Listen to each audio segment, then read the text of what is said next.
Hi guys, this is Chef Dale at the Johnstown YMCA, and today we're going to go over a little bit of kitchen etiquette, how to set your kitchen up properly before you get ready to cook a fantastic meal. So first thing I want to talk about is the cutting board. Key with the cutting board is to make sure you set it up so it's not sliding all over the place when you try to cut. So there's a couple things in mind that I like to do. I like to use a kitchen towel. It can be any size, any type you want. I like to dampen it a little bit so it's a little wet. And then that keeps your cutting board from moving. So another option too is a cabinet liner. Most of you probably have these in your cabinets. Has a little bit of a rubber film to it. Sticks really good to the countertop. And then your cutting board doesn't move. So another tip too I like to throw in there is a cut glove. If you're not very familiar with knives and knife skills, I definitely recommend a cut glove. That way it keeps you from nicking your finger, discouraging you from using a knife or anything like that. So that's a tip from Chef Dale, and we'll come back with some knife skills. I have a couple items here that you might cut kind of every day as you're cooking. Sweet peppers, tomatoes, onions. Depending on what you're cutting, there's definitely a different variety of knives you can use. Today we're just going to use a chef's knife to start things out with. One thing I like to recommend too when you're using a chef knife, you always want to hold the knife at the base. If you're holding just by the handle, it's not very stable, versus if you're holding at the base, it's definitely a lot more stable. So that's a little tip too to make you more comfortable. When you're using onions, it can definitely be tricky. I often recommend cutting the onion long ways and making sure you're cutting on a flat surface. Don't worry about the root end. That's actually going to help you in the long run when it comes to cutting. So from this angle, we'll have my assistant zoom in. We're going to cut the end off, as you can see. And then from here, we're going to make little slices.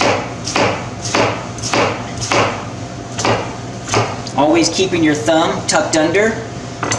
And then nice and slow. Never be in a hurry when you're using a knife. Because usually when you get in a hurry, that's when things happen. As you see from here, from cutting like that, you have a nice minced up onion. Okay, next up we're going to cut a tomato. Tomatoes are always a little bit tricky. I often recommend a good serrated knife for a tomato. They even make a tomato knife, which is, has a serrated edge. Good thing about a tomato knife is they are super sharp. So you always want to cut the butt end off. Just like the onion, you always want to start on a flat surface. So making sure it's flat so it doesn't roll around on you. Then from here, there's many different ways. You could always just cut and cube up for a salad, or if you want to get a little more technical, you could fillet it from the side, like so, and then cut across to give yourself a nice dice if you're doing a garnish or something specific that calls for that in the recipe. Lastly, we're going to look at peppers. We have some sweet peppers here. They're not hot peppers, they are sweet peppers. So keep in mind you can actually use any knife you would like. You can use a chef knife or a serrated edge, whichever you're more comfortable with. As always with a chef knife, make sure it is sharp because a dull knife is a dangerous knife. After cutting the stem end off, you always want to cut it in half because you always, like I said before, you don't want to cut on a surface that's not stable. So from here, you could either cut it into sticks and dice it up for a salad, or depending on the recipe, or you could cut the bend off, cut it in half, and then cut small rings. Kind of depends on your preference.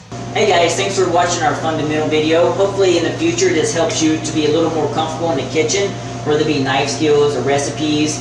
Also, I like to throw a term out called mise en place. Mise en place is just a French word that means everything in its place. So from that perspective, make sure you have everything you need so you're not too distracted jumping back and forth to get stuff for the recipe.